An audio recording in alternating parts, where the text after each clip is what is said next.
Bom dia, senhoras, senhores deputados. Quero saudar a mesa diretora, na pessoa do presidente em exercício, deputado Antônio Pereira, saudar os demais deputados, a imprensa.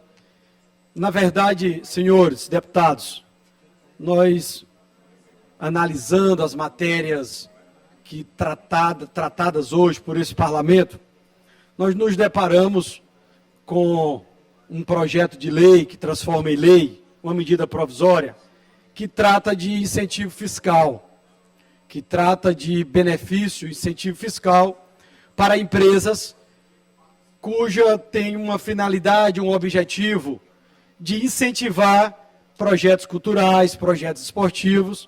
E nossa casa aprovou e, é claro, é óbvio, é uma lei que merece todo o nosso apoio, toda a nossa atenção. Mas eu gostaria de fazer um registro, senhor presidente, para todos que nos ouvem, nós que andamos o Maranhão, que ouvimos e sabemos e estamos com a missão de trazer para essa casa os problemas e apoiar o governo do Estado na busca de soluções. Esse tema de incentivo fiscal é um tema muito complexo, é um tema no qual tenho propostas a apresentar, propostas que visam incentivar empreendedores, propostas que visam gerar emprego, gerar renda, propostas que visam fazer com que empresas localizadas, situadas no Maranhão, tenham condições de competir de igual para igual no preço, na concorrência, com empresas localizadas em outros estados que recebem outros benefícios. Eu cito um exemplo, e aqui, senhor presidente, vou protocolar uma proposta de uma audiência pública para nós tratarmos de um tema muito importante, que é o enquadramento e o credenciamento das empresas nos benefícios dados aos empreendedores que são enquadrados na modalidade de atacadistas. Eu e a deputada Janaína, ali da cidade de Imperatriz, nós convivemos com o dilema e com problemas, os nossos empreendedores, os empresários enfrentam dificuldades, porque empresas situadas no Tocantins, o deputado Antônio Pereira e Rildo sabem muito bem disso, do que estou falando, ao atravessar um rio, uma ponte, empresa do outro lado do estado, tem benefícios, tem incentivos, e o nosso Maranhão, e para isso existe uma legislação que trata dos requisitos para o enquadramento nas empresas que recebem o benefício, que é o ICMS de 2%, que são os atacadistas, e existe uma lei que trata desse assunto. O que nós temos que discutir, que reavaliar, deputada Fabiana, são os critérios, são os requisitos.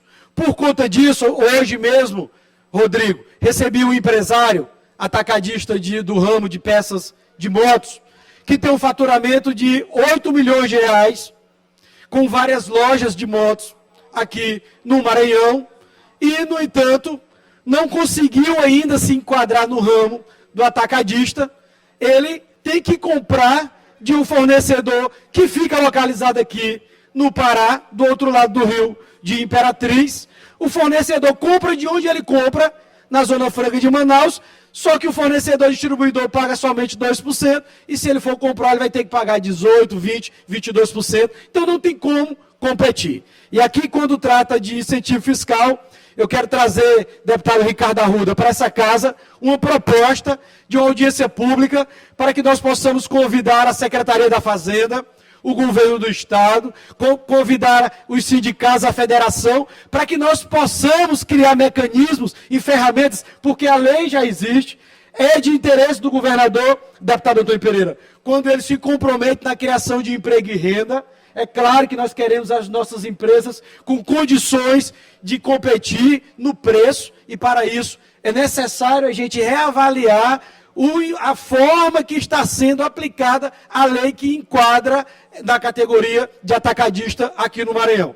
Então, quero aqui deixar esse registro e também uma prestação de contas a esses empresários. Estamos encaminhando, deputado Wellington, uma proposta de uma audiência pública para que nós possamos tratar deste tema. Eu sei que os deputados, muitos já ouviram falar, deputada Abigail, a concorrência é difícil, porque o empreendimento fulano de tal só paga 2%, e eu aqui pago 18%. Existe uma lei que regulamenta, Júlio. O que nós temos é que trazer esses empreendedores, trazer a Secretaria da Fazenda e ver onde está o gargalo, ver onde está a dificuldade. O porquê que no Maranhão, deputado Rildo, nós temos um número tão reduzido de empresas que se enquadra na categoria de atacadista para receber o benefício de pagar 2% de ICMS. Deputado Apresento Érico. Aqui essa proposta.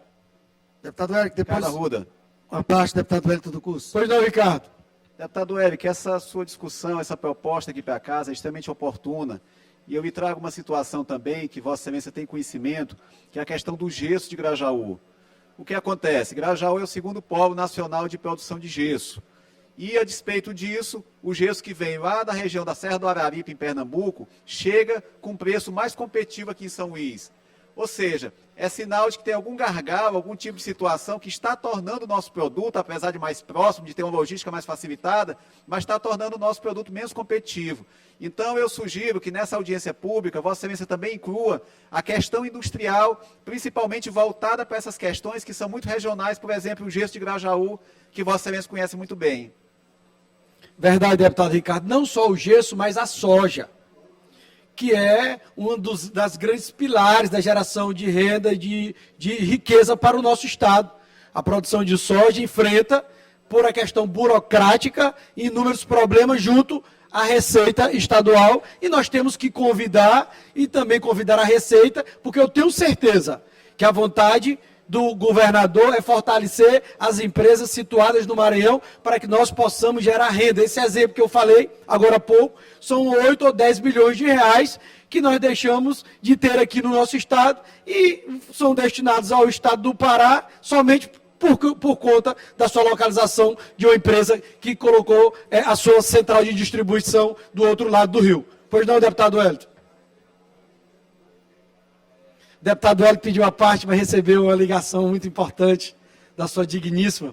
Pois bem, meus amigos, é essa proposta que nós estamos aqui, e eu faço aqui a prestação de contas. Nós tratamos hoje de lei de incentivo fiscal, mas quem nos encaminhou para cá, se estiver assistindo e acompanhando, saibam que nós logo iremos tratar desse assunto, desse tema tão importante para o Maranhão, para a produção de riqueza, para a geração de emprego para o nosso Estado. Pois não, deputado Hélio?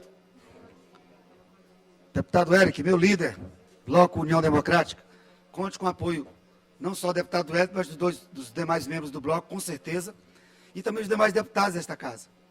É um assunto de suma importância, porque a gente trabalha com a geração de emprego e renda, a gente trabalha com atenção ao micro, ao pequeno, ao grande empresário, ao empreendedor, e que nesse momento nós saímos de uma pandemia, que muitas portas fecharam, que muitos postos de emprego foram fechados, muitas pessoas perderam seus empregos, a Assembleia Legislativa pode entrar nessa discussão, fazer uma audiência pública de forma ampla, construir projeto de lei, se não for da competência do Poder Legislativo, mas encaminhar ao governo do Estado o anteprojeto de lei, mas construído com várias mãos, construído com os empresários, construído com a associação comercial, construído com a FAMEM, construído com as demais categorias, seja o Conselho de Contabilidade, Conselho de Administração, com os empresários. Então, Vossa Excelência, no início da legislatura, traz um tema de suma importância e pode ter certeza que contará com o apoio do deputado Wellington, do nosso bloco, e dos demais deputados da Assembleia Legislativa do Estado do Maranhão. Deputado Wellington, e eu acredito ser de competência legislativa nossa, de atribuição dessa casa, porque nós não vamos isentar imposto, nós não vamos conceder incentivo. O que nós vamos fazer é regulamentar e exigir transparência no procedimento, buscar desburocratizar. A lei já existe para beneficiar o atacadista que paga somente 2% de ICMS. O que nós deveremos saber e saber onde é que está o problema que um número tão reduzido de empresas no Maranhão tem alcançado esse benefício. Pois não, presidente, quero concluir e agradecer pela oportunidade e deixar aqui o registro deste encaminhamento. Obrigado.